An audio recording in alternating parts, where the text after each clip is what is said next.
বন্ধুরা, আজকে তোমাদের জন্য নিয়ে এসেছি একটা নতুন recipe, veg with chicken biryani, dum biryani. তো ইনগ্রিডিয়েন্টসগুলো দেখে নাও। প্রথমে চিকেনটাকে ম্যারিনেট করে রাখা আছে। ভেজগুলোকে আলু, ক্যাপসিকাম, মটরশুঁটি, এটা চিকেন, এটা বেরেস্তার জন্য পেঁয়াজ কুচিয়ে রেখেছি, বাসমতি চাল ধুয়ে ভিজিয়ে রাখা হয়েছে। আলুগুলোকে প্রথমে ফ্রাই করে নিচ্ছি তেলে। এরকম তোমরা যেরকমভাবে পছন্দ আলুগুলো কাটিং করে নিতে পারো। আমি এরকমভাবে পছন্দ করি বলে কেটে নিয়েছি। এখানে পেঁয়াজের বেরেস্তাটা বানানোর জন্য রেডি হচ্ছে। আলুগুলোকে ভালো করে ডিপ ফ্রাই করে নেড়ে নেড়ে তুলে নেবে। আস্তে আস্তে সব সবজিগুলো আস্তে আস্তে ডিপ ফ্রাই করে নেব হালকা। আলুগুলো ডিপ ফ্রাই হয়ে গেছে আমার, এই দেখো। এবার একে তুলে নিতে হবে।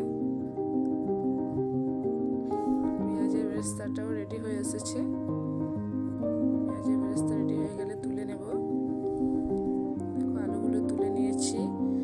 এবার পেঁয়াজ কলিগুলো হালকা ফ্রাই করব। এখন গাজরগুলো ফ্রাই হচ্ছে। পেঁয়াজ কলি, গাজর, কাজু বাদামগুলো ফ্রাই করে নেব হালকা। কাজু বাদামগুলো ফ্রাই করে নিয়ে তুলে নেব। আলুগুলো, সব সবজিগুলো ফ্রাই হয়ে গেছে। পেঁয়াজের বেরেস্তাও রেডি হয়ে গেছে। দেখো কাজু বাদামগুলো ফ্রাই করে নিচ্ছি। ভাতের জন্য পানি বসিয়ে দিয়েছি। তেজপাতা, গরম মশলা কিছু অ্যাড করেছি। আর মটরশুঁটিগুলো পানিতে দিয়ে দিয়েছি। বাসমতি চালগুলো পানি ফুটে গেলে বাসমতি চালগুলোতে অ্যাড করতে হবে। অ্যাড করে দিচ্ছি। পানি ফুটে এসেছে।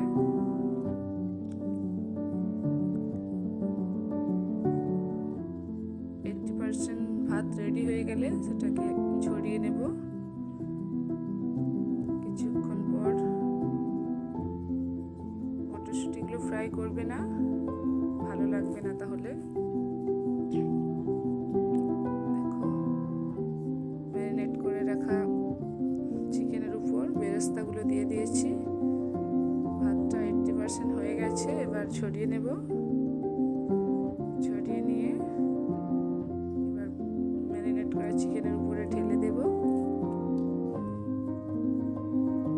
দেখো হয়ে গেছে। আস্তে আস্তে ভেজিটেবলসগুলোকে সাজিয়ে দেবো। আগে বেরেস্তাটা দিয়ে দিচ্ছি, তারপর আস্তে আস্তে সব সবজিগুলো অ্যাড করে দেবো। কাজু বাদামটা দিয়ে দিই, তারপর গাজরগুলো দিয়ে দিচ্ছি, আলুগুলো, ক্যাপসিকাম, পেঁয়াজগুলি আস্তে আস্তে সব সাজিয়ে দেব। তারপর আটা মাখিয়ে হাঁড়ির মুখে লাগিয়ে দেব। দমে দেওয়ার জন্য ভালো করে এঁটে দিতে হবে যাতে হাওয়াটা না বেরিয়ে যায়। আধ ঘন্টার মতো রেখে দেব। দেখো আমার বিরিয়ানি রেডি। এবার সার্ভ করার পালা। দেখো খুব সুন্দর হয়েছে।